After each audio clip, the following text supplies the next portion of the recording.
Hello, everybody. Welcome back to the Clue Crew podcast. My name is Katie, and I am here once again with my friends Allison Hey. and Maddie. Hello. And our special guest for the week is the lovely It's Locked Nancy, or you might know her as Rebecca. Hi. Yay! It's good to have you, Rebecca. Really excited. I'm so excited. So our game for discussion this week is Labyrinth of Lies, which is another reason I'm so excited to have you this week, Rebecca, because I know you have a lot of thoughts on this one. I have a lot of feelings. Honestly, I have a lot of feelings, like emotional feelings about this game. Not like opinions about the game, but like emotions that this game makes me feel. And I think you all know why. I know you're soft for Grigor. I'm so soft for Grigor. Y'all have, oh my god. Grigor. I say that y'all have no idea. You really do. But at the same time, it's, anyway, I don't want to talk about that yet. Let's focus on the game itself for a little bit. This game is another mid-rider for me. It's a little closer to the bottom, just because of some of the extensions of disbelief that kind of get at me, but the actual gameplay of this one I enjoy for the most part, and there aren't a lot of puzzles that I hate, so yeah, it's not a least favorite for me or anything. Mm-hmm. I would probably echo like a very similar sentiment for me. It's like still kind of a more mid-range game, but it's definitely on the lower half for me as well. I really like the characters in this game. Yes. And I really like the puzzles in this game. I feel like all of them are pretty intuitive. Like they don't all seem like they seem well integrated, in my opinion. But I agree with you, Kate. I think there's some areas of this game that like require you to suspend your disbelief in a way that's like, what? I think this one's one of the worst in this series as far as extensions of disbelief. Yeah, this one is in my like bottom three for me. It's just I think what you guys touched on as like the suspensions of disbelief is part of the problem for me. The other thing, I think it really suffers from a lot of the same problems that Spy and Med also have, with the dialogue kind of being out of order. And so depending on how you play it, things just don't happen in a way that makes sense, which like leaves me confused most of the time that I'm playing it. And then just generally, like, I think another really big part of it is how much kind of classics and like myth and all of ancient Greek like is for me, and how like I know a lot about kind of that era, and I did a lot of that just like generally in studying stuff. And so I have a problem with how some of it's presented in it, and it just kind of like makes it worse for me. That I think that also is part of the reason that I have a hard time really enjoying a lot of it. That's fair. I am the differing of opinion here. This is in my top 3 games. It's up there for me with Thornton Hall, but I actually like playing through this one more. I absolutely know that like a lot of people have like issues with it. It has a lot of suspension of disbelief, challenges, but I love the environment. I love most of the puzzles. I love the characters, and so for me that kind of negates a lot of it. But I know that's not super common. I actually agree with you that a lot of the elements that you're talking about do outweigh a lot of the negatives for this game for me. I think the only reason that it's as low as it is for me is because, like, the fact that there are such suspensions of disbelief and there aren't the same level of suspensions of disbelief in a lot of the other games. But at the same time, it's like my actual enjoyment of this game is not really prohibited whatsoever by that, if that makes sense. Yeah. But so it's like objectively, I see it and I respect it, like why it bothers people, because it kind of bothers me too. But it's on such a low key level that it doesn't like affect my actual ability to enjoy the game as it is. Yeah. Is like one of the biggest suspension of belief issues that a lot of you guys have is like the whole sex thing. Yeah. that actually doesn't bother me because the game makes a lot of people have that effort to explain it. because I don't know if you guys, like, in the beginning when you're reading through the museum files, there's something in the, like, in one of the folders, I think, where they're talking about how the whole theater was set up, and the whole thing is that it was a new technology that everyone else thought was stupid, and so they weren't willing to, like, build it into their own theater, but because they were so run down and they were going to do it for free, they said, yeah, sure, come build this elaborate hydraulic set systems where the floor would come out and then rotate and pop up new floors. Yeah. And so that's why, like, they're all built in lower levels, but it's because the entire thing would sink out and then they would use this hydraulic system to put up the next set. I have read through that. Sorry. No, I'm so sorry. Go ahead.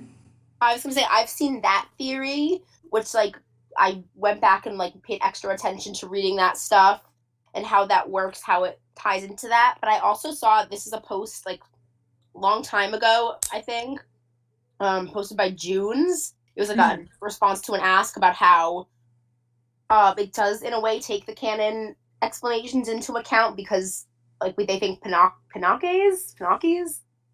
I can't pronounce things, I'm sorry. Like, mafia-backed, like, organization, so that kind of makes sense to make it as complicated as they can, so no one figures out, you know, what they're doing, so everything's secured, how it's so planned out with the Fall Guys, and how it's weaved into seeming like a legitimate operation.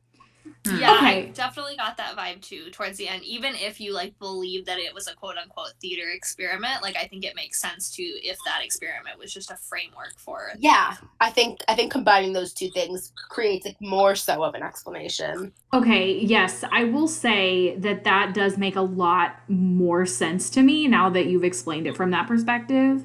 Especially because one of the things that bothered me about it was the fact that so many puzzles, like, were built into those sets, and I was like, they're theater sets, like, why would they have all these compartments that they were hiding stuff in? But so if you know, it was all set up by a mafia group or whatever that was linked to them, then that would explain why that was built that way. So yeah, I definitely get that. And yeah, that actually kind of explains all of my confusions with it. Because I was also thinking the submerged electrical equipment and literal fire, like, who the hell would do that? Who would do that? I guess if they were just trying to, like, prevent people from snooping around in it, I don't know. Yeah, that I guess could make sense. I can also send that post if you want to link it or anything like that. Yeah, absolutely. I'd love to. I think for me, the puzzles are still the one. Like, I get the, like, secret compartment puzzle things, but some of them, like your cage, why is it a cylinder? Like, why? What? I would assume that the cage would be used for a scene. Yeah, but what's with that weird back lock setup? Oh. And why is it that themed? Like, yeah, my theory is that I have no evidence for this, is that maybe there's, like, another way to open it that, like, Nancy wasn't tuned into, or maybe there's some sort of extra key that, like, the cast has, but that's, like, an extra security feature, so to speak. But that's kind of a stretch. I literally just got through playing this game, and my mind is already blanking on what you get. Like, is that just what opens the gates? That, like, spider puzzle? Oh, yeah, that you use a key from Niobe, and it also opens the... Yeah, okay. I couldn't remember if it actually gave you an item or not. But okay, so it just that's how you get it open. Yeah, that's super like weird. A fail-safe system. Yeah. But it's a bizarre fail-safe system. Yeah. It is. You know, that does actually add a whole new light to the ending where you, like, trap Thanos in the cage. Yeah. And he's all, like, big talk about how I'm gonna find a way out. And then, like, if you think he just has a key. Yes. Also, he starts barking. Like, what? I hate that so much. Bring up, he's barking. What? I hate it. No thanks. I'm like, sir, what are you doing? He barks. I can't with Thanos' character just generally. Like, the fact that we're supposed to be scared of him, like, I find low-key hilarious, because I can't take him seriously. He is this tall man in this costume with this weird crown just saying bizarre crap. I Right. played this game with my friend, my best friend. She lives somewhere else. She was in Texas, and so the entire time we were playing, we were just dunking on Thanos the whole time, and I it love was it. very delightful. Oh my goodness. I love that so That's much. amazing. I actually did take the time to talk to him in this playthrough, but a lot of the time I just straight up don't talk to him after like your first introduction or whatever. Yeah. Mhm. I was trying to talk to him too, and I was really like, everything up till the very end when you find out like everything that he's doing, like there is a reading of it of like he regrets the fact that he's tied to this mafia and he feels like he's trapped in the underworld kind of thing, and that Does it's he too late for really? Yeah. him. And like I was like, oh, is this like some hidden depth here? But then at the end, I'm just like, I don't know what I'm supposed to think about you. Yes. Yeah, no, I don't think there's any hidden softness there. Personally. I think there might be. Like a lot of his weird commentary is kind of like, it's too late for me, like this is where I belong. Mm. Like when he is potentially killed those people and he didn't know that he was killing them, he was following orders, and then he found out Yeah. that like he was working for the mob. I think, and Mhm. again, this is just like my biggest problem. There's a lot of things that are hinted at with the character's background, but we don't get enough depth for me where I Yes. feel like I can relate to or understand what they're talking Right. about. That's very fair. It is. Because, yeah, it's kind of like we're talking about here. I am a little bit confused, I guess, about who Thanos really is, which I guess is kind of the point, Yeah. but at the same time I don't feel like that's a very compelling character choice. Like if you're, you know what I mean? Like Yeah, I agree. I mean, you can have a mysterious character, but I mean, part of the fun for the player would be to be able to break down that wall and to see like have a glimpse into who they are. This might be colored by like having played other video games and seen this kind of plot idea used, but the idea that like once you've kind of killed someone, it kind of changes you, and you. I don't know how much I believe that in real life, but like I've seen that before. The idea of like kill someone and it kind of changes you. You become more hardened, or you kind of give into it. Right. And I kind of like the idea of he, didn't intend to set out to do it, but then it kind of turned into it, and he kind of more embraced that side of him, the darker side, and like then used it to play Hades and all that. But then I kind of like you can see a little bit with like the little romance. Wow, I tried to say romance and relationship at the same time. Relationship. Thank you. That is my new word, everyone. Relationship with him and Xenia, and like I don't know, I can see a softer side there too. Maybe I'm just romantic for them. Yeah, it's interesting that you brought up the point about like you kill somebody and it hardens you, because I do feel like that's really the only read that I can get on him as a character. Yeah. Like when you take into consideration that his origin story really is just like he was a lost kid who just happened to, get involved with this, and he was driving like a robbery getaway, Like an armed truck or something. yeah, something like that. And so it sounds like, he definitely didn't get into it intentionally, but yet from all the interactions with him, like even though they're very over the top and like kind of ridiculous, like I have always still kind of viewed him as being like the most intense, the most violent, the most hardened like criminal in the series. Yeah. But so I also feel like he has such big drama king energy. I'm sorry. he does. He does. It's very, because I was going to say, it's very confusing because I feel the same way where it's like, he definitely is the most dangerous character, I think, of any other, like, character in Nancy Drew. Yeah. Where he's like, yeah, I've straight up killed a guy.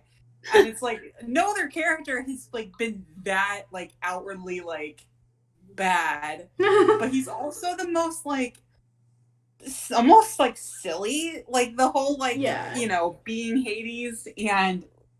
his dialogue is so hokey. So it's like a very weird balance of like, you are genuinely scary, but you also are kind of a dork. Yes. Yeah, my like read again until the very end is that he's just like this low key emo sad boy about the fact that he's killed people. like, because again, my understanding of the story is that he thought he was working this job with this like armored car or whatever. He killed people in defense, but then his proof that he was working under a contract and like was told that these people were dangerous was ripped out, and so he lost any kind of like sense of who he was or like options for him, so he was forced to go into organized crime.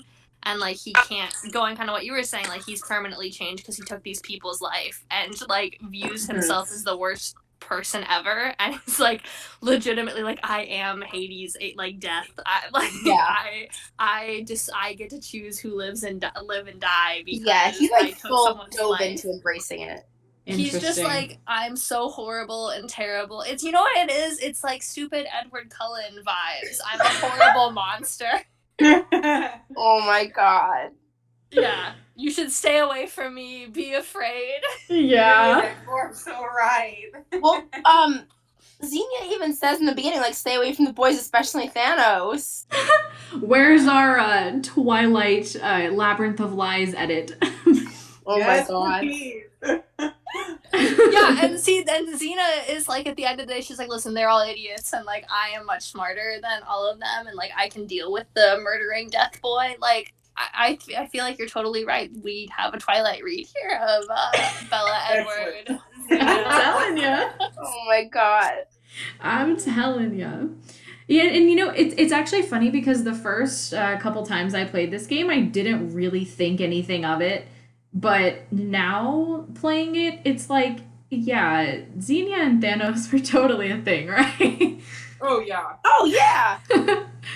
Like, I mean, when the game came out, I was like a teenager, but it just, for some reason, like, didn't really click with me. Because it's pretty subtle throughout the game until you get to those notes at the end, I feel like. Yeah. At least, like, in my opinion. Like, I didn't really see it until I read that, but then it was like, oh. Yeah, oh, okay. Absolutely. I love them, though. Criminal Sweethearts. Yes. Yes. He's her Fun himbo. live action. Just a I mastermind. gotta say, I love Xenia's character. Oh, here we go. Yes. She owns it. Her final dress is perfection. Stunning. Absolute perfection. I love her so much. Yeah, I definitely like. This is where most of my emotions come out. I love that for you. I love that for you. Thank you. I'll go off if you really want. Yes. Sure, absolutely. Let me, before you like completely go off, I want to see if you can influence me here, because objectively I understand why like she's a super cool character and a good villain with depth, but I've never like felt a connection to her. Like I've never been super enthralled with her as a character. Like personally. That's very fair. I've had like the reverse opposite. So I played this game, when it first came out, I was in high school. I was like really depressed, truthfully. And I also like loved theater, and like I felt the way she talks about like being like a whatever happy girl falling into a vast sadness or whatever in the beginning. Mm-hmm. I was like, oh my god, like that's me. And I related to her so much. The idea of like, yeah, she's in control. She's keeping like this front up where she's like, she's the director. She's a great actress. She's also like low-key criminal masterminding a plan. Yeah. But I do believe that she was like speaking the truth when she said that like she fell into like a sadness or a depression, and that she was overwhelmed and felt like she was shaking. Like I fully believe that, even though we know she's an actress and it could have all been an act. Like something just felt very sincere there, especially when we learn those like little hints in her backstory that like her parents, like she grew up kind of like, well privileged. And then her like parents like, fell victim to a Ponzi scheme or something. The idea that like that complicated whatever other issues and guilt she was feeling, and she kind of did that to try to help her family and protect them and protect herself. Mm-hmm. And she took it into like becoming this strong, criminal mastermind, so to speak. How she kind of took that to overcome her like struggles that she had and like help her present and feel stronger. Your Honor, I love her. Yeah, like seriously, I 100% see all of the reasons to love this character. Because, like you said, she does have a lot of, she has a good backstory and a lot of emotional depth. Because I agree with you, Rebecca. I definitely think that she was being truthful Yeah. about her sadness and her depression growing up. Um, yeah, and I it's also just, it's really interesting to see how, like, I don't know. Anyway, continue. I was gonna say this is like maybe this is too personal, so feel free to like not use this. But I was gonna say like I again is so related to that because like as a kid I felt that way and I very much used theater to like mask it. So maybe that's just like an extra Rebecca thing that I use to like just Aw. love her even more. Yeah, that's I can nice. totally see that. I also think it's just really cool to have kind of this such an intense, kind of scary person be a woman too. Like she's such a Mhm. strong, powerful, like intelligent person, and like Yeah. is legitimately frightening if you stop and think about it. Yeah. Even though kind of Thanos is the muscle, but the fact that she's kind of the She's the one, brains. yeah, putting it all together is kind of, it's a really cool kind of subversion of the norms. Yeah, she really is a badass. Oh. And she does it in a dress too. Woo! The Yes. best dress. Yes. When she And comes I out owe with the that dress, I was original. like, ooh, work it. I know, so good. Given that I just went on that big Xenia love fest, Katie, do you want to do yours about Gregor?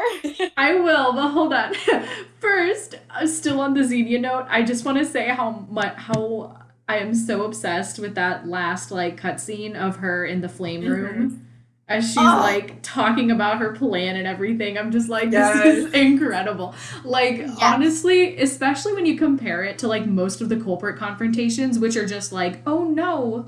You know, the same pattern that we see here of like, I got knocked out and then I woke up and now they're explaining everything to me. But the vibe, man, the vibe is so much completely powerful. So different. powerful.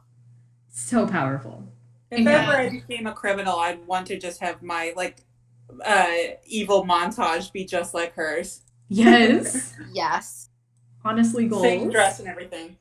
I think that's also like one of the reasons that probably for me I haven't loved it as much is because I get way too hung up on her whole rant about Persephone's story, and I'm like, there's no set mythology here for this, and why are we accepting it as truth that she was like took over and like became a badass, which like maybe she did in some versions, maybe she didn't. Yeah, that's fair. And then I get so frustrated from a classics perspective. Excuse you, no. Yeah. Oh, it like yeah. It would have been good if Nancy had gone on like a whole like classics history rant with her. Like, okay, hold on. I think my thing is with it, and again, I'm totally going off track. It's just like it would be fine if she just was like, I want like her story to be this, or in one case, our version of the story is this, which would be totally in line with like the ideals of using the story to make a point. But they don't. They just present it as truth, and they do that so frequently that it like irks me. That's fair. That's totally fair. As a history nerd, I can fully agree with that. Yeah. But aside from that, which is where my brain immediately goes during that monologue, if you take that out of the equation, y'all are totally right. It's like such a different, like intense, yeah, I did it, you're going down. Like, I've chained you up and I'm awesome. Like, peace out. Yes. And continues with her evil schemes. Oh, similarly, like just about that whole sequence, I feel like in a lot of the games when we get to that sort of like sequence with the culprit and discovering it's them, like, and they're whether they trap Nancy or knock her out, a lot of times like you don't get to as a player resolve that, it just kind of happens for you. But this you like have to unlock that thing on the like chains on her leg. Mm-hmm. Oh yeah. And I think that's really cool that you have to like get out of it. It doesn't just like, okay, I got out of it, woo. Yeah. Yeah. Definitely. Mm-hmm. It's definitely more intense. Although I still do laugh at the fact that it's a letter lock on her. Yeah, I agree. I thought that on this last playthrough. I was like, could we not just like have to find the key to get them unlocked? Yeah, or like some sort of like locking mechanism other than letters, but yes. Super bizarre. Where do you buy one of those? Evils are us. The hottest lock on the black market. Yeah. I love too that everything is themed. Like, also ancient Greek, just like for funsies. The mafia was like, you know what? We're gonna have a go out with a bang, and we're really gonna lean into the whole theater production. Right. Yes. They were like, you know what? They watched West Side Story. They're like, you know what? We can totally do this whole theater vibe thing. That sounds great. Oh my god. I'm sure they were snapping the entire time too. Oh yes. Thanos and Grigor doing some ballet in there. That was a cut scene.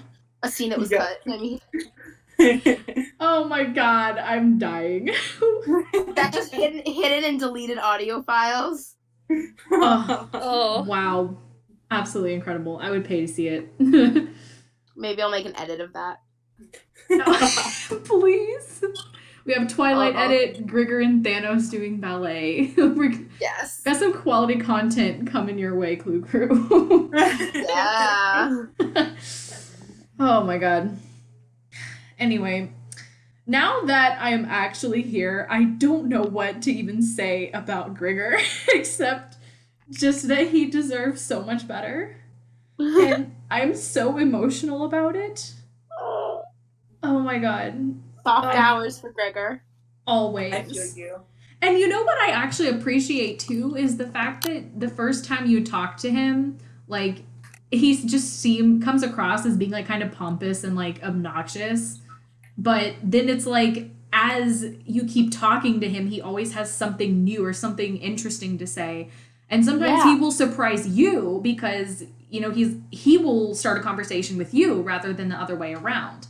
Because, you know, most of the time when you click on a character, Nancy starts talking to them and she's the one to initiate that. But, you know, Grigor is so interesting because he will actually approach her and be like, hey, so, I researched you a little bit. And you're just like, wait, what?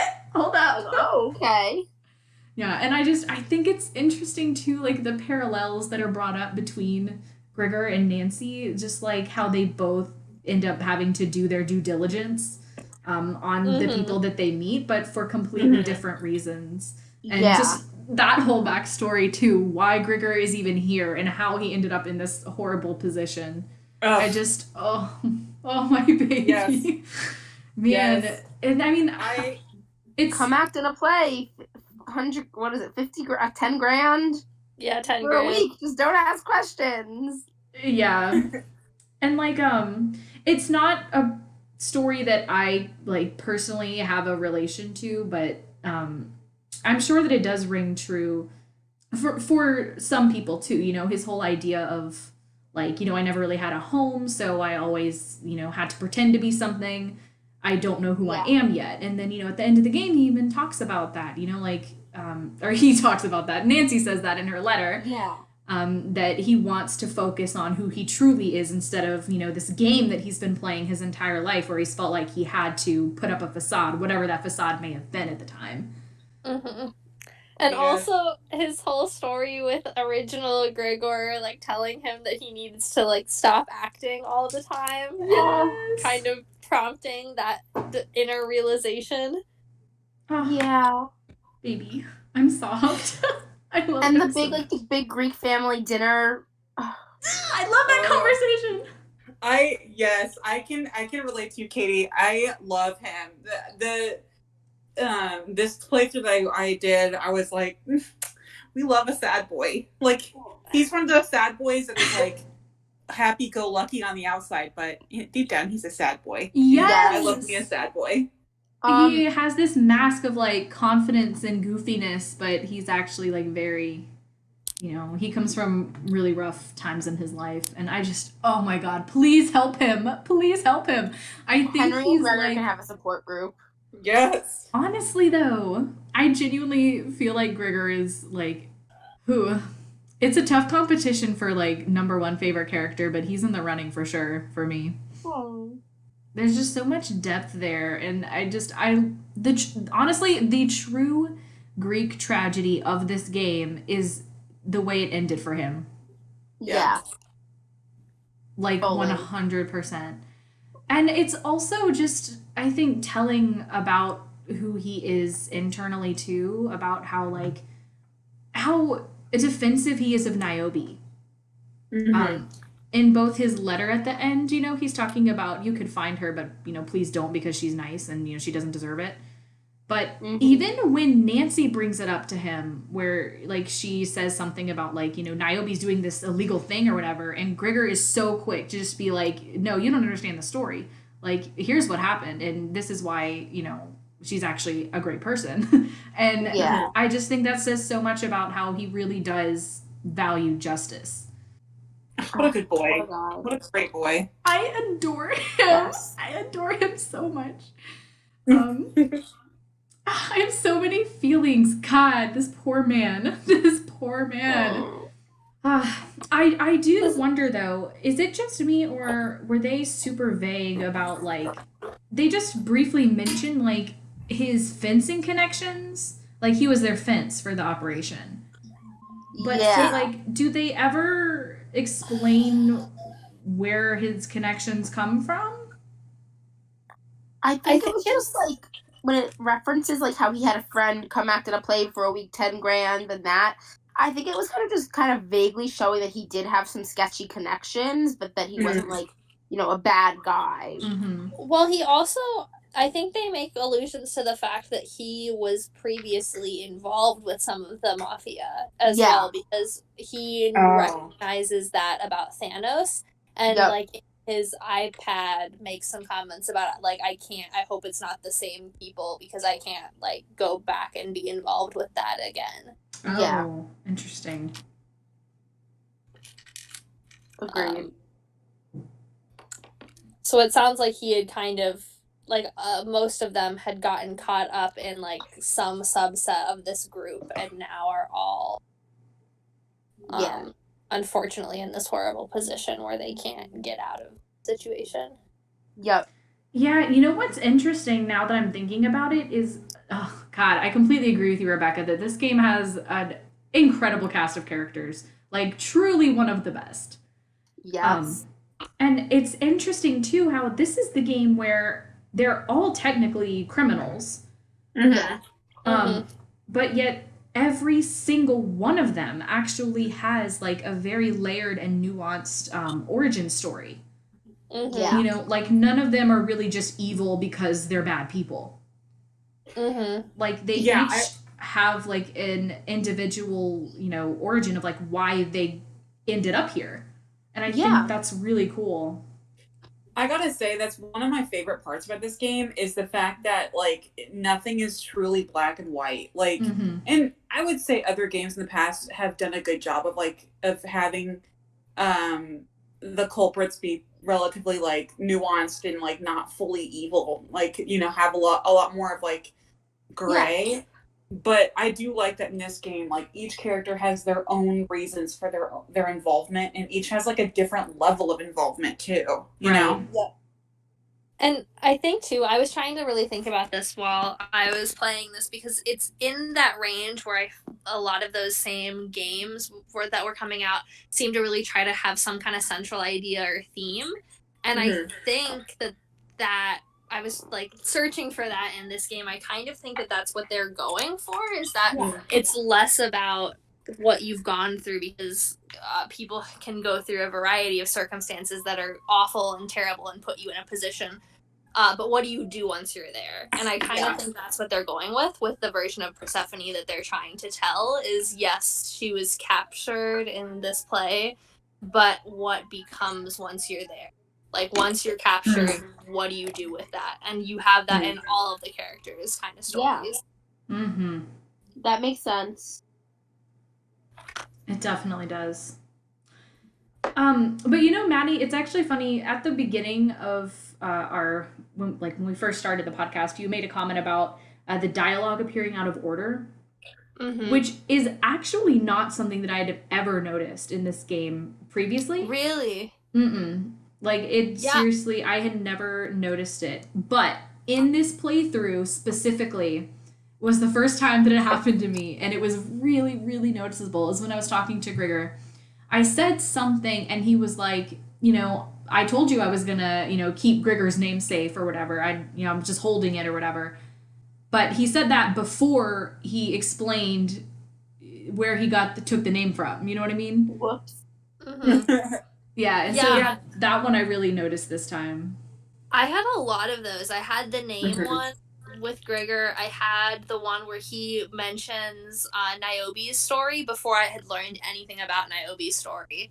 And I also had it with Xenia and the curator. I had talked to the curator before who had like gone back on everything and told me to get out, like, and we'd already gone through all of that stuff before I told Xenia that like we had evidence that she was faking things. And she panics about her calling them and dealing with the falling out, and like that's already happened. Yeah. And then, that was. Oh, go ahead. No, you're good. I was just gonna say that was something that was. I've only played this game I think 3 times, and each time I've had out of order dialogue, and it was in a different spot. So it was something that was kind of like frustrating for me because I wanted to like figure out like the appropriate way of playing through it with like a solid timeline. So it's kind of odd. Yeah. I found a lot of the references that characters make about the other characters' stories were very out of order for me. Like, I don't think I had it in any way that made sense. I got lots of references to things, and I also think I missed dialogue because I still couldn't tell you the story about Niobe and what happened with her because it was only weird, vague references, and then when I got to her, she acted like I already knew everything. I would say, like, I've played this game so many times, and I feel like the Niobe stuff is never fully explained that well, which for me makes her, like, she's, like, my least favorite character out of them. She's, like, the least compelling. Like, I just kind of get, not annoyed by her so much until the end, but, like, I don't know. That's kind of my hot take, is that I don't really like her that much. Oh, I love her. Because, like, okay, this is, I don't want to be salty.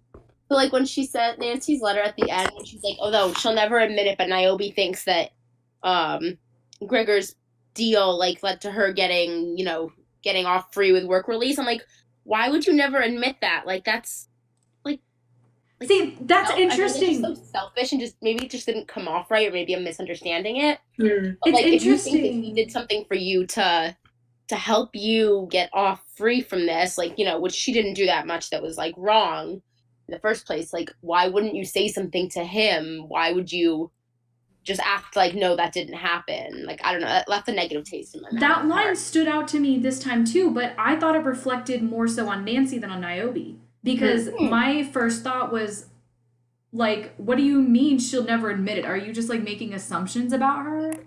Like, that's how I took it immediately, was just, like, Nancy has this terrible tendency to, like, project, like, her own opinions onto people. Like, she's so tactless. She does it all the time. But so that was actually my first thought when I heard that line. I was like, what the heck, Nancy? You're, like, trying to speak for her? Like, you don't know what's going on in her head. Interesting. So yeah, because I like Niobe better than both Thanos and Xenia.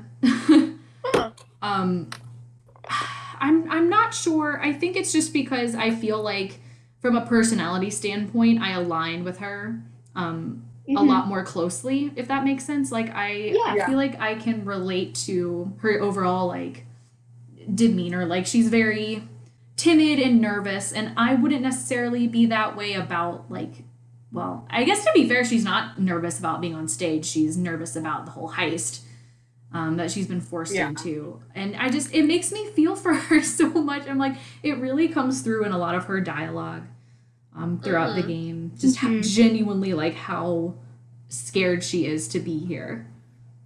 Yeah, I feel that way too. I think she just, in general, a lot of the elements of her story I find really compelling. Especially kind of with the art perspective too, and kind of dealing with the fact that she might not be the most creative person, but she still has so much respect for this, like, interesting and, like, unique both this particular artwork and just artwork in general. And yet she's been so cast out and, like, just from what her friend has done to her, and then also just kind of generally not being able to kind of find her place and be something unique. Like, what do you do with that? Where do you find your place if you can only mimic others? Right. See, I love me I get somebody that. that I can root for. Yeah, I totally feel that. I wish her backstory with that was more fleshed out because I think that would help me a lot. I agree. Yeah, I will agree. Because there's kind of a disconnect between how that happened with her ending up here. Yeah, Yeah. it's interesting because you hear her backstory from like 12 different angles throughout the game, but yet it's also and none of them vague make every sense. time. Yeah. Like nobody really fills in the gap of like, you know, how I don't know how to explain it because you find out that Thanos found her and blackmailed her, basically. Right. And so we know that much of how she got here. But how did Thanos find her? Why did he find her in particular? Was it because of her story with, you know, he knew that she could be easily pressured to do things because she signed her name on her friend's paintings. Got it. That makes sense. I just figured that out right now. She signed her name on her friend's paintings? I thought it was her friend signed their name on her painting. No, yeah, I did say that incorrectly. Niobe... Okay, sorry. I was like, wait, did I totally misunderstand things? Well, so Niobe painted it herself, but that's why she keeps calling herself a mimic, because she was mimicking her friend's art style, and she signed her friend's name on it, even though she is the one who had done the work. But so basically, I'm guessing that's why and how Thanos chose her, because he knew about her story with that, and he knew that she could be easily manipulated into doing something that she doesn't want to do. That's interesting because my understanding was that after she was found out and they kind of went through kind of the legal side of that and she was banned from working in any of capacity she could work in, that she had to take out a loan from a corporation. Yeah. And that corporation was tied to the mob, and when she couldn't pay I remember them back, hearing about that. This was what they offered her instead of killing her. I thought that was her way of repaying the debt. Yeah, they mentioned that in the Hardy Boys conversation. Yeah. So if you don't talk to them about it, you won't find out about that. Interesting. That reminds me of another point for after. Sorry. Yeah.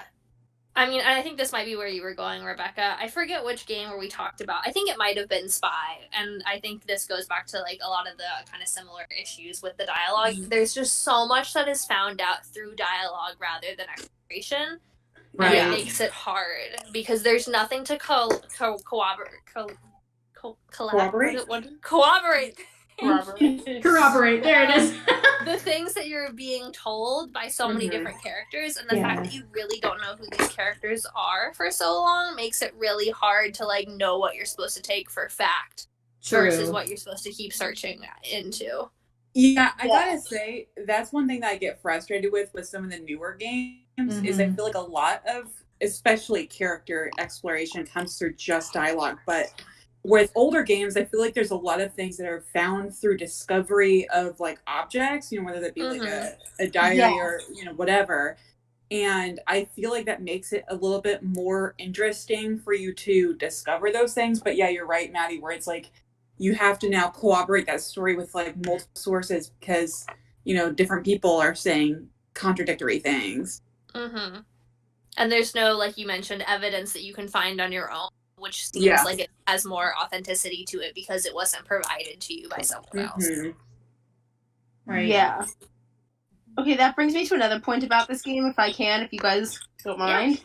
Yes. How the experience of the game seems to me, at least from playing it, you know, ton of times, changes so much. Whether you have have the conversations with Thanos and the Hardy Boys especially, and also Melina, versus if you don't, like, it changes the atmosphere and the feel of the game so much. Like, I saw a post, I'm trying to find it, I can't find it, but it was a kind of a complaint about how, like, it doesn't have, like, the vibe of, like, it doesn't have its own vibe, or it doesn't have a sense of urgency or threat.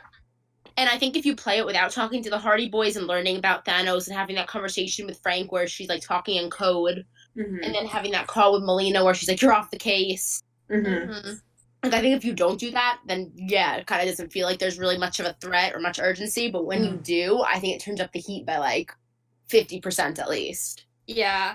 And I think it goes back to this, like, they're breaking the mold of what the traditional Nancy Drew games Yeah. are structured, which is fine, but they don't do anything to signal that that's what you need to be doing. Correct. And I think Yeah. this is why this game falls lower than some of the games in the same era, like Spy or the Shattered Medallion, because there are other things that are going on that make it make a little bit more sense. Like the Shattered Medallion, even though it's like a total mess, because it's set up as like this gameplay structure, you know what you're supposed to do, or at least you have one thing that has like a solid timeline for you. Where it's here is like you're just supposed to explore, but then the exploration things need to be done in a certain way, including phone calls. But that you was don't know very to do that. frustrating. Yeah, that was Yeah. very frustrating because I did run into a lot of things where I was meandering and being like, what do I need to do right now? And a lot of it was requiring me to either talk to someone or, you know, call someone, and I just felt like I was getting frustrated. Yeah, I've never been a fan of the games that you have to call, like, especially when it's like you have to call Bess and George, or you have to call one of your hint phone buddies, because it's like, I enjoy having those conversations, and it's especially not a problem like in this one when it's the Hardy Boys, because you can bet your ass I'm going to be calling them anyway. But sometimes, like, it's just that's not where my brain goes, though. Like, when I'm playing a game, like, I generally am not going to think to put myself outside of the environment and call somebody for help. Like, I don't know. I think it's different when you're required to call someone that you discover their phone number through other means. Like, you know, Eustacia, you know you have to call her, you know, or Sally, not Sally McDonald, but the other old lady from Dog. You know, you have to call her, or, you know, like other characters where you find their phone number throughout the game. And so, like, of course you have to call them because there's a reason for it. But yeah, you're right. When you're calling like hint buddies where it's like Ned or Bess and George, the Hardy Boys, I only call them when I'm bored or if I genuinely do need a hint. And so I wouldn't think to go, you know, I should call them. I haven't called them in a while. Yeah, exactly. Sorry. Go ahead. I completely agree with that. Like, I don't really like where you have to do the calling, which is what I think makes this game cool, is that you don't actually have to make those calls to progress in it. Like, like I said, I've played it without having any of that phone conversation. And, like, I feel like it's like a fun game otherwise, which is like, where I know, Maddie, you said that, like games like Shattered Medallion and Spy, if you don't have those conversations, you feel more lost. And I agree that, like, especially with Shattered Medallion, like, I have none of the phone conversations, and I always feel like I've missed half of it. But this one, I feel like I still get a lot out of the game, even if I don't have those phone calls, which is interesting. Yeah, that's interesting, because that's also me. Yeah, I don't know, and it may too be like you're just so familiar with the storyline of this game too. Because for me, like, this is only the second or third time I've played this game, and I when I didn't have those conversations, I just was like, I don't understand what we're talking about right now. That's really fair. Because the game expects that you have had those conversations. There's no alternate dialogue options from the characters. Yeah. That makes sense. Like, especially Thanos, who keeps referring to your contacts. And I'm like, what? Oh, that's true, yeah. Nancy's like, I don't wear contacts. And I think it's kind of going back to what Allison, you were saying, is that, like, the games have told us that hint characters are there for hints, and they're there to, like, take you out of the game. So without any cue, like, my natural Nancy Drew brain is like, hey, I don't need to call these people unless I want to sit back and chat. But they're, like, actual integral characters to the storyline. No, I think that's what trips me up too, is because my brain is always wired to register, like, Bess and George, Frank and Joe, Ned. Like, I think of them as optional phone calls. Yeah. And so when they take what my brain thinks is only optional and they make it necessary, then it's super, super easy to miss it. And especially in this game in particular, I think the one that is the most vague, in my opinion, is the fact that you have to call Frank and Joe to get the book about vases. Yes. Oh, like, yeah, that was a little whack. What is the logic there? Why would I think to do that? It's so random. Also, a weird one. The entire game takes place in one day, so what kind of express network out of the shipping is happening that I'm getting this? Yeah, what? Honestly though. I never thought about that, but that's a really good point. Like, the only game that popped in my mind where, like, you have to call a hint person for like specific reasons was in like the to-do list. So like for instance, in Last Train Blooming Canyon, you have to call Bess and George to send them that picture of like the shoes. True. And it's in your task box that you need to send that to them. And so it's like a very easy like, oh, okay, I know I need to contact them in order to be able to do that. Right. And I think that too, it's about like the cues that the game gives you, right? Because in Last Train, they tell you like in your first phone conversation that like, hey, we could maybe be helpful for some outside information because you're stuck on this train and like can't access it. Yeah. So it's like you're pre-programmed to be like, hey, maybe like that's someone, and also having it in your task list makes it super obvious. I feel like the game would benefit so much. So if the introduction like had you set up to be working alongside the Hardy Boys on this case, because you know it has a common tie of like Thanos. Yeah, I was gonna say I've never played it on Junior, so I didn't know that the task list like said you had to call them. Like maybe Frank or Joe knows something about the art, blah blah blah. I guess that means it doesn't say anything like that. But yeah, that kind of sucks. No, yeah, it just seems like it's just such a strange random connection to have to make. Yeah. I think you have a good point, Maddie, is like priming your brain. Because like even if that wasn't in the task box, like they do that in Shadow Ranch too, where Bess and George explicitly say like, oh, we're in the airport bored. So if you ever need us to research anything, let us know. Yeah. Yeah, and they came up with the thing about the magazine, you know? Yeah, definitely. Oh, speaking of Shadow Ranch, I wrote this down in my notes. The Shadow Ranch watch out for storms warning in my head connects to like Melina's thing about in her note on the door is like, don't trip any alarms, and I'm like, my first time playing the game, I waited the whole game for like some sort of alarm in the museum that I was gonna like trip or have maybe trip. That would have been great. And I was like, what was that? It was just fake. That would have been great. Okay, I don't know. This is probably gonna make me sound kind of dumb, but this playthrough was literally the first time that I realized why they had the seal. Oh. Like I've played this game probably like six times or so, and this was the first time that I figured out why Gregor was hiding that. Oh. Wait, why? Like the shipping manifests or whatever that were incorrect. Yeah.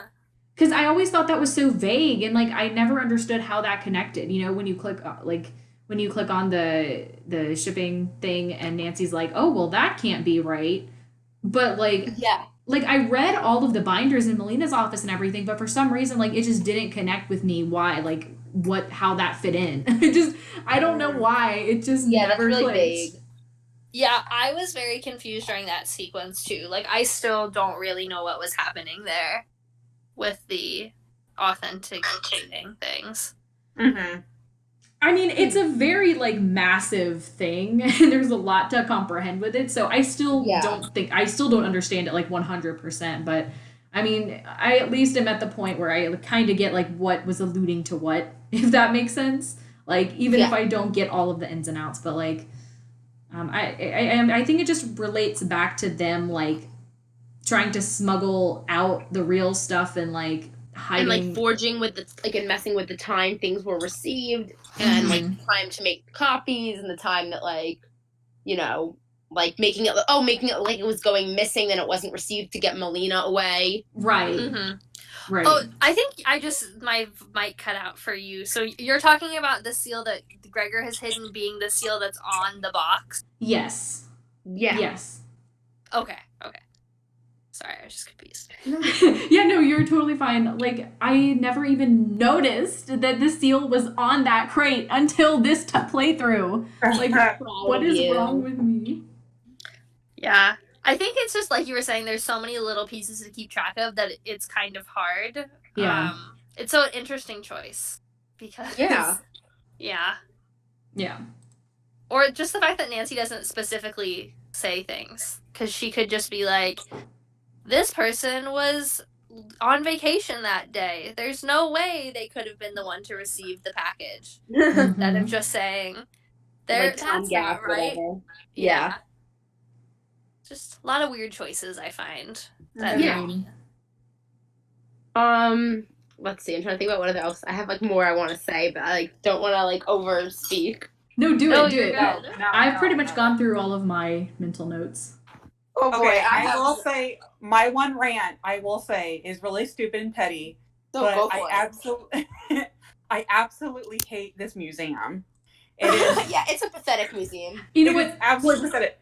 And this is coming from someone who has worked in a relatively teeny-weeny museum, like very small museum, and even that was more comprehensive than this. I was like, come on. So yeah, it was pathetic. Museum nerd, I was like, no, I do not like your museum. It's not very good. I was gonna say, room. One room. The exhibit was not well laid out. I just have lots of feelings, and all of them are. You don't know where it starts. You don't know where it ends. It's just like a cohesive story. A big circle. Everything is just like on the walls. Like there's no cohesion. It was just so weird. But no, like as somebody who works in a museum and is very passionate about what you do, Allison, you have every right. Every right. My museum professional self had to be like, I hate this. And that is completely fair, because I agree. Like, I enjoy going to museums, and I mean, obviously I don't understand, the depths of it to the same degree that you do, Allison, but as like a customer, I would be like, what the hell is this museum? This is lame. Yeah. I really I paid for this. Yeah. I see it as a free museum that just exists like in a junction with the theater, but not as like I'm paying $25 to walk in this room and walk out. Mm-hmm. No.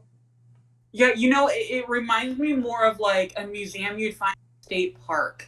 Where it's like you're paying to go to the park, and then the visitor center they have the museum section.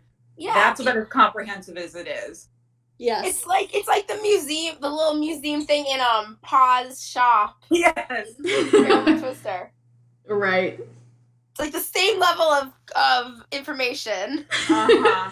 I know. The only thing that I can say in its defense is that there is an entire wing that's closed off. But I cannot imagine that whatever is back there could save it. Like, completely.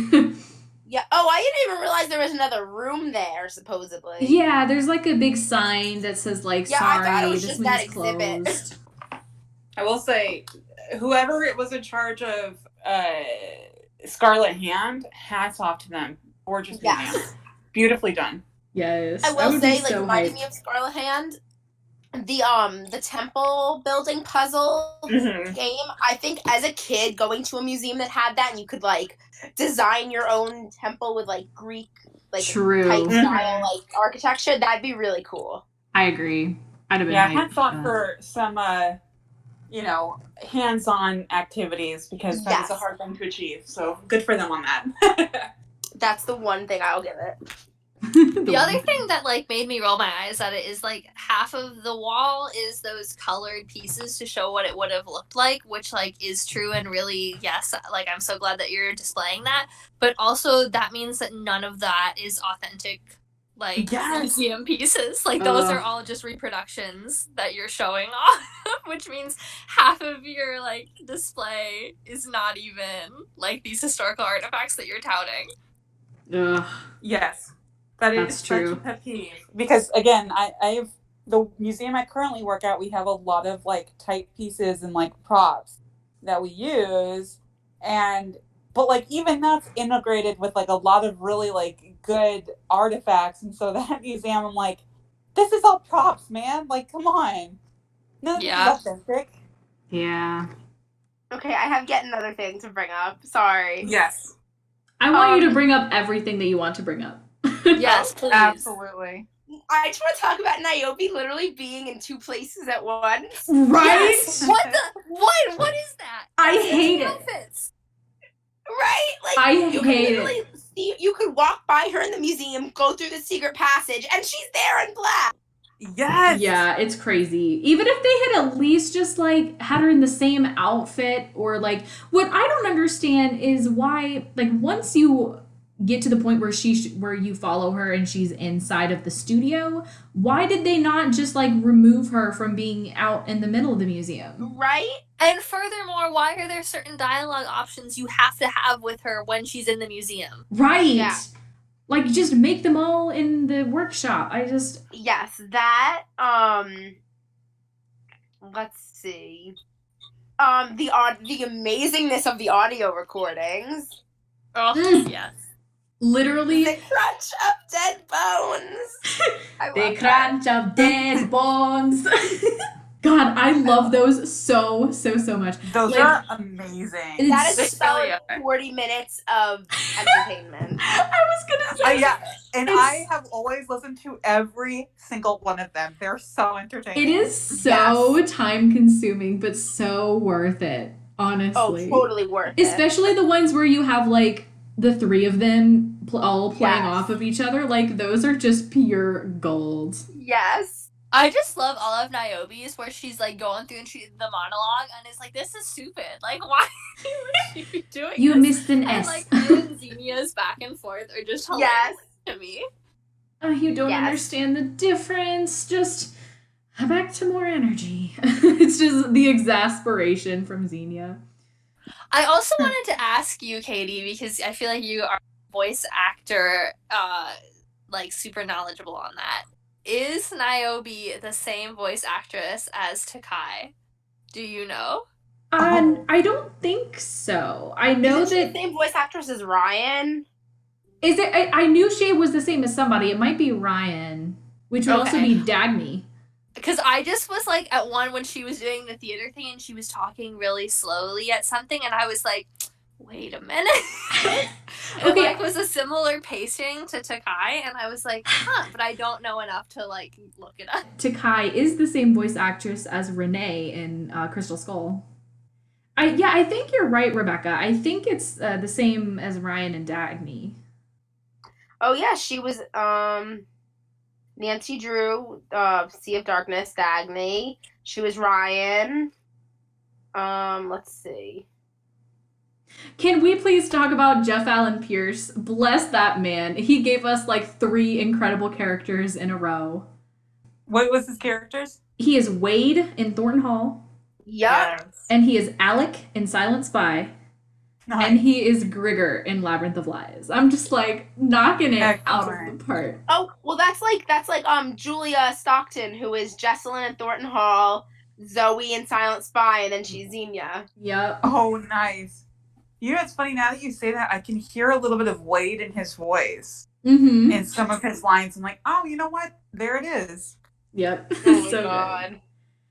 Okay, talking about more bonus things. Like, that's a whole section of my notes I had. Oh, so sorry. I want to talk a little bit more about the audio recordings. Just that go for it, please. back in the day, I had a friend in the fandom, and we literally like transcribed every single one of the voice recordings. Oh And my we gosh. were going to That record sounds like it something ourselves. me and Austin would have done. Yes, please, because it was like we needed one more person. We didn't have anybody to do Niobe, but Oh my god. well, hey Rebecca, if you wanna Xenia and get Austin to do Grigor. Oh my god, yes, let's do it. I would have to retranscribe the whole thing though. I lost it. I It was would on my help other you. computer. I would be willing to help. You could It's just just- take screenshots, paste them. Oh, that's true. That's much better. Ooh, Much easier. you're not wrong. I was just, I love those recordings so much because of how they just talk over each other and it sounds so Yes. natural. And to do a little bit more character analysis too, I think it's interesting that you get to see those rehearsals because that part makes it very clear that Xenia does actually know about theater. Yes. Yeah. You know, like you can tell that she is really a director and she knows what she's doing with it. Yes, absolutely. And I respect it. Same. It's very cool. And you Yeah. can also, it adds more to Niobe's, like, element of inexperience, too. Mm-hmm. Mm-hmm. Yeah. She like struggles through the whole thing. Definitely. Yep. It's like it's interesting because it almost makes you think, for at least Xenia, that she wants to be both like this amazing actress slash director, but also just needs like to be making money on the side. Yeah, Mhm. absolutely. Because that's one of the things that kind of always throws me is that like spiel at the end where she's like begging Nancy not to tell anybody, Yeah. but then is like super like I'm the boss kind of thing. They're kind of very much at odds. Yeah. But I mean, I guess it's like it could be just her acting in the one, but it seems so real that like I don't know where her character lies, but that would make sense. It's like kind of the dual, like she cares for these. Yeah. So I actually really do like most of the puzzles in this game. Yes. I would say, especially like the last couple of games in the playthrough, I've just been like getting spoilers for everything because I don't feel like actually doing it myself. But for this game, I actually just genuinely wanted to do most of the puzzles because Yeah. I don't resent any of them. Like I don't like there's none that I actively hate. The only I started getting more antsy towards the end because I was like on a time crunch because I was playing it like right before we got on. But yeah, I actually enjoy most of them. Most of the puzzles I love. I hate the Wi-Fi puzzle. Oh my god. That puzzle, I once like finished the game except for that puzzle in like 35 minutes, and then that puzzle took me an extra 15 minutes. How is that possible?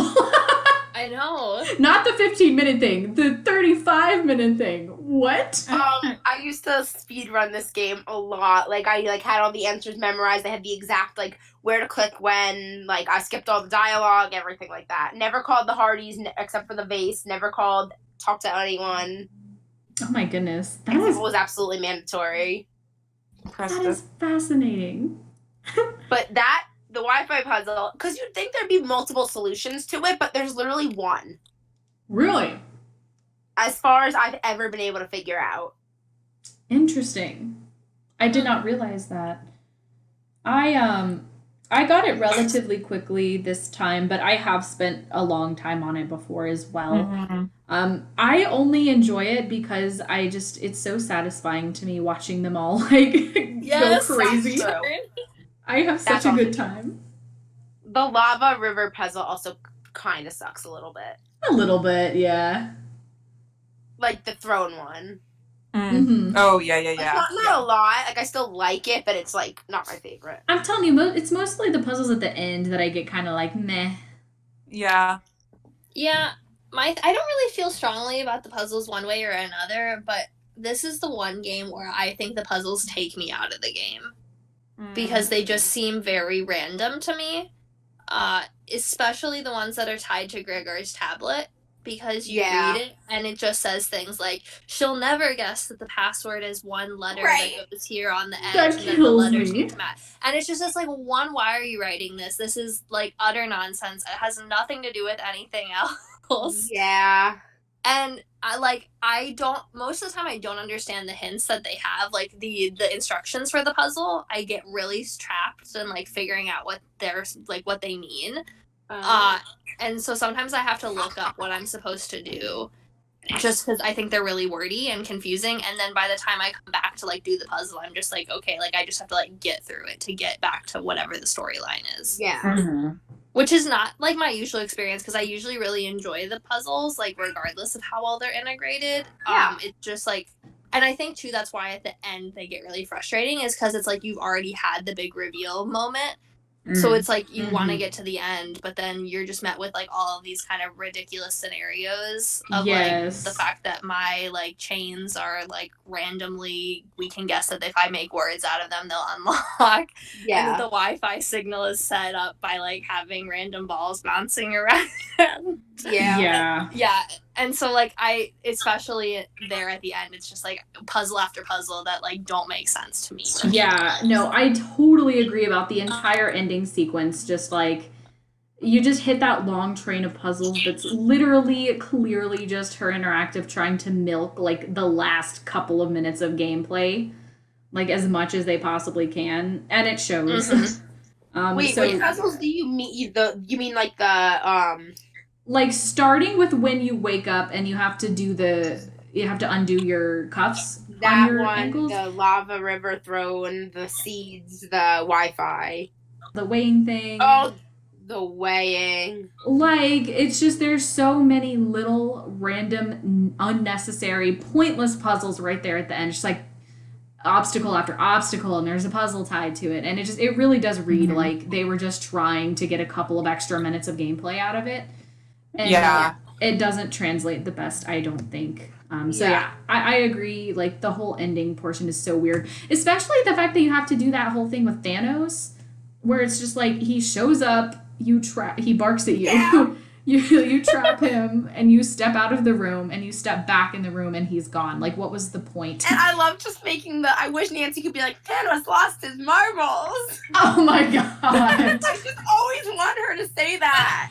Yeah, it's so many weird choices as far as, like, we could have found those marbles in any way. Like, why throw in that weird, like, confrontation with Thanos? Like, it doesn't make any sense to me. It's just it's so odd. And why would he drop them while working? Like, there's just so many things that don't make sense. Yeah, that was a very dumb decision. I love the seeds puzzle, though. I love it so much. Love it. One of my favorites. Oh, like all-time favorites for me. Yeah, it's pretty up there for me, too. I know a lot of people don't like the tablet puzzles, but I usually, if I'm not doing, like, a speed run, I do every single one. Yeah, I really like those too, and I thought they were mandatory. I knew they weren't, and I still do them anyway. I usually just do the one because they are very time consuming for me.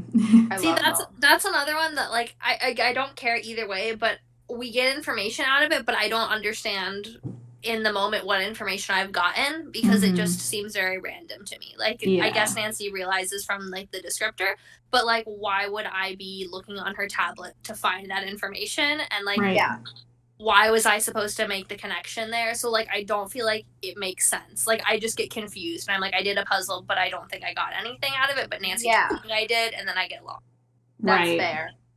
I will say there's some interesting, like, with the immersion of puzzles, there's some interesting choices, like, having in Xenia's director's notes, having her, like, jot down, like, Grigor's tablet password, like, first, last letter, whatever. I think that's cool, because that is something I feel like I would do. I would, like, just, like, write a little note to myself wherever I had the paper. But then with Grigor's tablet, like, the messages and the clues, that's just too much for me. I literally don't understand why they felt the need to be like, oh, Thanos will never think to do this incredibly specific thing that I'm describing in full detail also, now. If we're Nancy and we get to look at Grigor's bag and we see that red stitching, we're going to look at it even without being told. Yeah. Yeah, and it's just like, why would he not instead just be, like, just make it vague notes? Like, jewelry box, do this, like... you in, like, the weirdest things. Like, it makes very specific prompts and things that you're like, I would have got that. Like, I don't know why you felt the need to explain the stitch ripping, but but they don't explain the Hardys in the vase. Yeah. Yeah, the whole tablet thing I just find, like, weird. Like, I still don't understand that boxes and the jewelry display that we're doing things that, like, Thanos would never think to rearrange. So also, right? Like, I'm like unless Xenia tells him your tablet password. Yeah, like... Also, why is that in the display case? What is it? Why does it need these gems? Like... Yeah. That's fair. Like, why is there, like, nefarious box in a not even in display? The sets. That's just, like, a museum. It's a separate thing.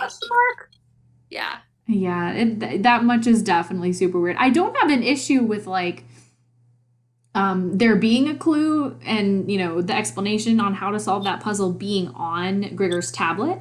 Like, I think that could make sense if they executed it properly, but they didn't. Yeah.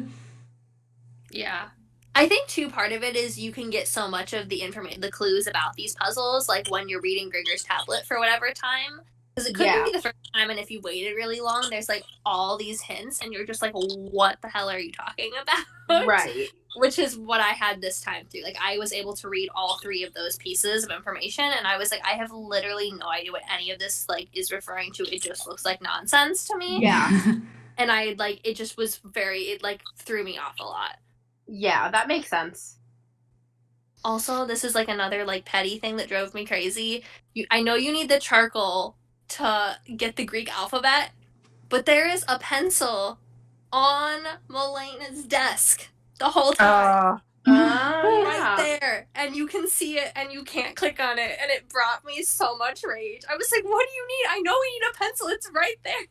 Oh But no. it's because you have to wait until I thought I couldn't, like, I was clicking incorrectly and I couldn't figure out the click sequence to get on the other side of the desk. So there went like 20 minutes of my life trying to do that. Yeah. I feel like of all like the little mini games and stuff, like the vase is such a weird one. Like making the vase.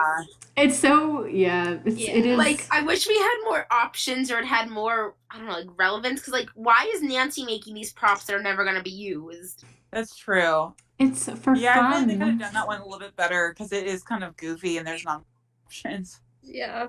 Yeah. If you could like customize it more, if you had like more stamps or something, then I could see it. Yeah. And Nancy, you could literally put like a single half sticker on it, and Nancy's like, maybe Niobe's right. I'm a true artist. Like, no. Stop. I'm like, I just put a horse sticker on a vase and fired it up in the kiln. But thank you. Yeah. I guess their excuse was like, oh, we need Nancy to make a vase so that she puts it in the kiln and finds the illegal pottery stakes. shard. Yeah. But it's like, why couldn't I have just opened, like, why couldn't you just say that Niobe just fired a vase? Yeah, or Niobe could have been like, oh, well, you just grabbed the vase from me, like, for me, and yeah. Like, you could walk in and there was a freshly fired vase next to the thing, and Niobe's like, oh yeah, I just finished that, and it would prompt you to, like look take inside. a look, something like that. Or you could just put the Sphinx somewhere that's not in the kiln. Yeah. Yeah, if there was a piece of paper, how did it not burn up in the kiln? Oh, no, it was a piece of pottery. True. Wait, like I thought it was a piece of pottery. Yeah, it is a piece of It pottery. looked like a piece of paper. Like, it looked like a scrap of paper, I swear. I'm pretty sure it's a pottery shard. Oh, it was probably meant to be pottery. I just, like, to me, it always looked like a paper. Yeah. Yeah. I don't know if you guys ever did, like, more of the ticketing puzzles on the computer, because I love logic puzzles like that. Mm-hmm. But, like, the fact that, like, there's reference that you could, like, one of the names is Silva, so you can, like, maybe extrapolate that Dagny was there, same with Sunny. One of them is June. Oh, that's so cool. You could assume that Sunny and Dagny were supposed to see the show. Oh my god, I love that. I never noticed. Which especially makes sense given that Sea of Darkness is right after Labyrinth of Lies, and, you know, Dagny was, like, you know, couldn't be in the States because she was, like, wanted for something with treasure. True. So she was like, oh, let me just, like, hop in Greece before I go over to Iceland. Mm-hmm. Very true. Speaking of references to games, now that we have played Midnight in Salem, is the whole Hardy Boys with Frank going to business school to potentially, presumably, start his own mystery business that we talk all about. I've always thought that was the project that he was working on, that Joe was like, I want to talk about it. He's like, no. Yes. I always thought that's what it was. Because Frank was going to business school so that he could start... Going to business school, I think. Were they both? I thought it was just Frank. I thought that's at one point. I used to think it was just Frank, but I feel like something in this past playthrough, it was like, I feel like it was Joe that said it, but I could be wrong. Well, either way, a Hardy Boys and Nancy Drew Detective Agency is in the cards, and I'm sad that it never happened. I know.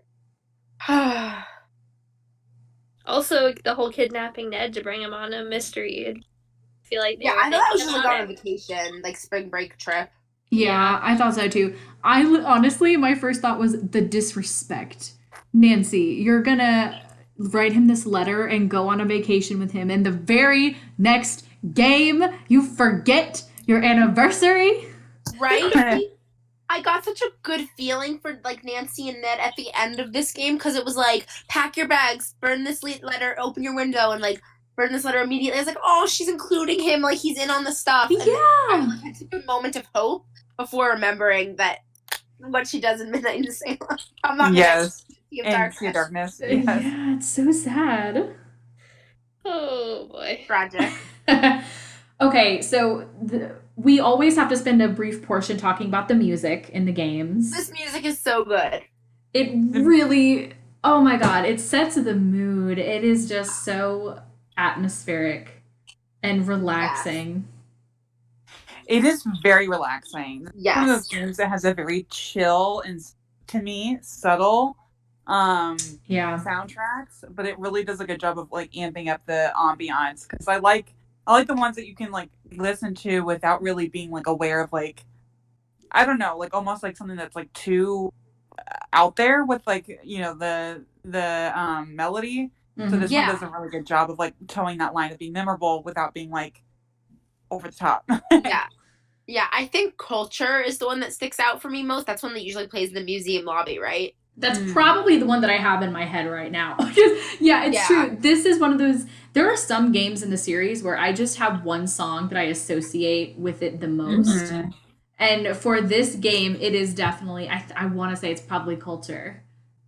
It's a good one. I also, the one thing I wished they did with this soundtrack, because I feel like the soundtrack's a little bit shorter than others comparatively. I agree. I wish that they had like a track inspired by each character. Ooh. That's the only other thing I would wish for, but otherwise I just still love the soundtrack. Ooh. That would be incredible. I would love to hear what that would sound like. Right. Wow. I like how some of the books you can find in this game, like, they're like very much optional. Like the one you can find in the amphitheater and the one you can find like by the lift remote cabinet down below the stage, like, are both like, you don't really have to read them, but you can learn more. Mm-hmm. Definitely. Oh, one more thing I wanted to say, in this game's favor, as far as the plot, is I know, Maddie, this is something that you don't like, but I personally feel like it actually lends a lot of credibility to the fact that the actual, like, the confusing gameplay aside, like, the actual back plot, everything that's going on, the art heist and everyone's involvement in that, I think that it's really good that you can kind of piece together what is happening about halfway through the game. Yeah. And so I just feel like that really shows, it feels very well thought out to me, I guess, because once you open up, like, the case that's outside, you know, the VIP letter on the back of the poster, I feel like at that point is when it starts to become clear. And I think that it's a really cool thing that they actually have a plot, in contrast to most of the other games, that if you're paying attention, you can really, like, solve the mystery before the end of the game. Yeah. Yeah, I agree with you. Like, I think it's a totally cool concept, and I think it upset me the first time just because, like, that was a personal thing, but I wouldn't have I don't really hold that against the game. What bugs me the most about the decision is that despite the evidence pointing it in its favor, there's no progression of understanding of that plot. Because there's just, like, at least in my opinion, I find a lot of the dialogue is very weird. Like, you have that abrupt conversation with Zania where Nancy just shouts at her and is like, I know, I have proof that you're forging artwork. Yeah. And she's just like, no, you don't. And then, like, we don't talk about it ever again. I never have that conversation because I just hate how Nancy handles it. Yeah. And so I feel like the game doesn't make a decision on how, like, it wants you clearly to have put the pieces together, but then it doesn't make an effort to, like, take logical steps once you've realized that. Like, I feel like you just kind of exist in this limbo state until the end. Right. And that's why it doesn't seem as cohesive of a story overall. Yeah. I can see that too. I can definitely see that too. I think if they had better executed the dialogue from there on, it would be much better. Yeah. I do think it's cool that they included this kind of plot that you can figure out on your own, but I agree with you, Maddie, like, especially once you hit that point and Nancy's just, like, throwing accusations at everybody, but yet nothing ever comes of it. Like, it feels very, like, awkward and like you're just kind of wasting time until the end. Mm-hmm. And, like, you do encounter things, like, there's proof that for instance, Niobe is counterfeiting things, but like, or that Grigor is clearly hidden things or involved in the plot, but then Nancy doesn't ever talk to him about those things, which is weird because you feel like you have a rapport with him. Yeah. And I almost feel like it's a disservice to his character that he doesn't get a chance to have a redemption, that like written thing at the end that you encounter. Yeah. Agreed. Like, he just kind of exists like all the other characters, doing the same thing until the very end when everything is like explained to you rather than them being active in the plot. Yeah. Yeah. You know, another thing. Sorry, go ahead. No, I was just gonna say that's what takes me out more than like that's where I. Yeah. I just wanted to say quickly one more thing about Grigor is that just another thing to support what I was talking about earlier with how, you know, how highly he values like justice and how he tends to be a very like protective, defensive person. I think that stems from probably his backstory and feeling that nobody was there to protect him. Oh, definitely. And so he has that urge that he wants to protect others as much as he can because he never got that himself growing up. But so at that end sequence, how like he actually like puts a hand up to Thanos and he's like going toe to toe with the big guy because like he wants to make sure that Thanos doesn't do anything to hurt Nancy. And I just I love him. Oh, pure boy. Speaking of that ending sequence, like at the end of the game when it shows like the newspaper or the online blog reviews of the show, it's like people reviewing it and people watching it genuinely thought that ending was part of the play. Oh my god! Which I don't understand. Why would you enjoy that? Like, why would you be like, oh my god? They think that was how it was supposed to end. Right. What a brilliant like commentary that this play has brought to us. Yeah, and there's like editorial debut by Xenia, and I'm like, she's great. I mean, but what? Yeah. Were they seeing people smuggling the artwork out at the same time that it made sense to them when Nancy comes up and is like, this is secretly an art ring, and they're like, oh, that's why that was happening. The loading trucks were pulled up to the side. Oh my gosh. Like, that could not have clearly been not part of the play. Also, why do they all are just like, well, guess we've been found out. This is the end. Can't do anything. Time to be arrested. Like, Thanos run away or try to. Yeah, but it's not much. It's like they're just like, well, she just revealed everything. Like, there's no evidence. You all could have like tried to lie back at her. Yeah. Just like, well, that's the end of the line for us. Well, I do think it's telling that during that, Xenia's the first to run, and I like to imagine off screen she like motions to Thanos because he like soon follows. Right. And I think she's like gives him like the get over here. I have one more thing I want to say. Sorry. Go ahead. You're good. I think that this game is really interesting in how it like actually two things. In like it kind of incorporates like some modern sayings and stuff. For example, like Niobe going, I'm the reason we can't have nice things on a cultural level. I was like, oh, so they're speaking like we do now.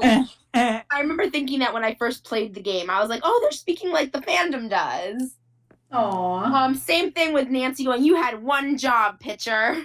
And also, I think we should get some more appreciation for Pitcher. Yes. Let's start the Nancy times. It's Nancy's booty call. It's Bucket's Grecian cousin. Yes. It's the what is it? The rebound boyfriend to Bucket. Yes. The rebound. Nancy and Ned weren't the only one having relationship problems in Cat. It was Nancy and Bucket too. Then the other thing is I don't usually read the Nancy's like notes in this game because it's like so like counterintuitive. It's like on her phone. But this one has Nancy One Woman NSA Drew and Nancy Stonemason Drew.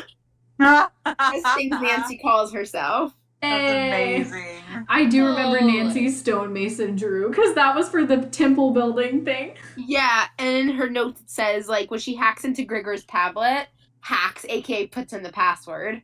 He's like, Oh, Nancy, one woman NSA Drew is on the case. And I'm just like, okay, Nance. I love it. Oh boy. Incredible. Well, anyway, to reiterate, I guess, I do like this game. It's closer to the bottom of my list than the top, but I actually still enjoy it. I think the plot is good. This game probably has one of the best casts. I think all of their stories are really well thought out and complex. Yeah. And they're all very interesting to talk to in their own ways. I don't personally find Thanos interesting to talk to, but I appreciate that he at least has somewhat of a backstory rather than just being like this, I don't know, cardboard cutout. Yeah. But I think where this game fails was in its practical application of like the sequence of events and like the things that you have to do to progress and like how you get certain things. I think that's where it falls short because there's a lot of confusion in that regard. That makes sense. Oh, and the sets are gorgeous. I need just please let's appreciate so like the lighting. Oh, the lighting and the colors. Yes. And the detail. The detail, too. It makes you wonder why they didn't just structure that as their museum for the people running this. Literally. Right? That would be a way better museum. Are you kidding me? Correct. Like, you get to go across, like, the River Styx, like, on a boat, like, go through the whole experience, like, so much cooler. Yeah. Honestly, though, I would hope that maybe after the show, if it went as normal, like, not an art heist, that they would have let people like tour the sets and stuff. But who knows? Yeah, that would have been really cool. I agree. That would have been a much better like actual museum exhibit. Is to walk through Hades. Like, oh my god, and learn about Greek mythology as you go, and have the sets built in around. I mean, the displays set in like in different rooms. And, like, yeah. Right? Ooh. Well, did anybody else have any final thoughts to say? I mean, now that we're talking about the sets, though, does anyone else get, like, just kind of laugh at the door full of, like, weird baby doll heads and, like, hands? Yes! I always forget about that. I do Me too. And every time I see it, I'm just like, well, some props person was just like, well, I don't know how to make this creepy. Let's just glue a bunch of these plastic things to the door. Oh, man. Glue crew, Maddie. It was the glue crew. It was. I just... It makes me laugh because everything else is so pretty and so well designed, and then there's that. You're like, huh. Well, okay. Okay. Yes. The colors in the like the final like throne room, the colors. Dude. Beautiful. Like one of the most gorgeous environments ever. Truly. Yes. Absolutely love it. This game also has my favorite cover art. I just think it's pretty. Oh, it's so I would beautiful. agree with that. Yeah. I have seen some of the prettiest Labyrinth of Lies like graphics like based on the cover on Tumblr. They're beautiful. But yeah. I have a parting phrase I would like to share. Please share. Surprise! There's no one back here! We go live in mere hours, people! Hours! Do I have to remind you what's riding on tonight's show? Everything! Thank you for coming to my TED Talk. Claps. Beautiful. That's excellent. I'm sorry for how scratchy my voice sounds. I loved every moment of it, Rebecca. Thank you. I think you're the person who needs to take this play to the next level for the rest of the nights that it's supposed to be performing. Thank you. Yeah. The Xenia character account, let's collab. Yes. Well, I'll ask once again, did you guys have anything else you wanted to say before we wrap up? That's all I have left. I think the only thing I have to say is just that this is a visually stunning game. And they did a fantastic job with all of the visuals. Yeah. Agreed. Definitely. Amongst other things. Many other things. Like stand out. the characters. Sorry. Yeah. I really like this cast. Now that I'm thinking about it, especially. Yes. Yeah, I definitely think there's a lot of really great things from the design and just the general character backstories that are set up. Mm-hmm. It's just the execution that bothers me, and then it's also fighting with my general frustration with people attempting to frame certain Greek stories as like this particular version is truth and kind of Yep. and just other things that it presents in a fashion that's not entirely accurate or correct. Yeah. That it's not a bad thing necessarily, but it makes it doubly frustrating, and I think it causes me to look at other parts of it with a more reluctant or critical eye. Yeah. Which isn't necessarily fair to it, but it's why it just generally I turn to. Yeah. I think it's fair. So, yeah. All right. Thank you guys for being here, Maddie and Allison, as always.